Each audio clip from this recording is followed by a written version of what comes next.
प्रजासत्ताक दिनाआधी सुटण्याची शक्यता. 80% जागांवर तीनही पक्षांचे एकमत. तर मुंबई आणि साताऱ्यासाठी भाजप आणि शिवसेना आग्रही. राष्ट्रीय स्वयंसेवक संघाचे पदाधिकारी 18 जानेवारीला घेणार भाजपच्या नेत्यांची बैठक.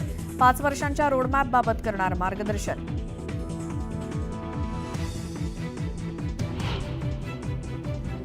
एसी केबिनमध्ये बसून बोलण्यापेक्षा गडचिरोलीमध्ये जाण्याचं धाडस दाखवा. मंत्री शंभूराज देसाईंचं संजय राऊतांना खुलं आव्हान. एकनाथ शिंदेंवरून केलेल्या टीकेला देसाईंचं उत्तर.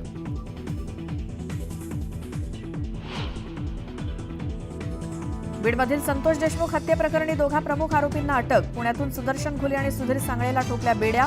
हत्या प्रकरणात मोठे खुलासे होण्याची शक्यता. बीडमधील संतोष देशमुखांच्या हत्येचे राज्यभरात पडसाद.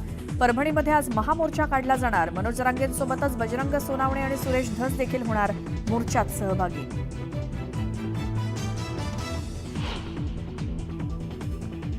मीरा रोडमधील शॉपिंग सेंटरमध्ये व्यापाऱ्याची गोळ्या झाडून हत्या. सीसीटीव्हीद्वारे आरोपींचा शोध सुरू.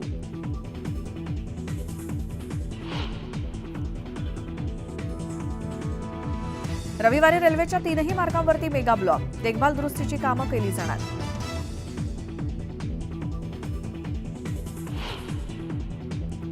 कोरोनानंतर आता चीनमध्ये मानवी मेटापन्युमो व्हायरसचा उद्रेक.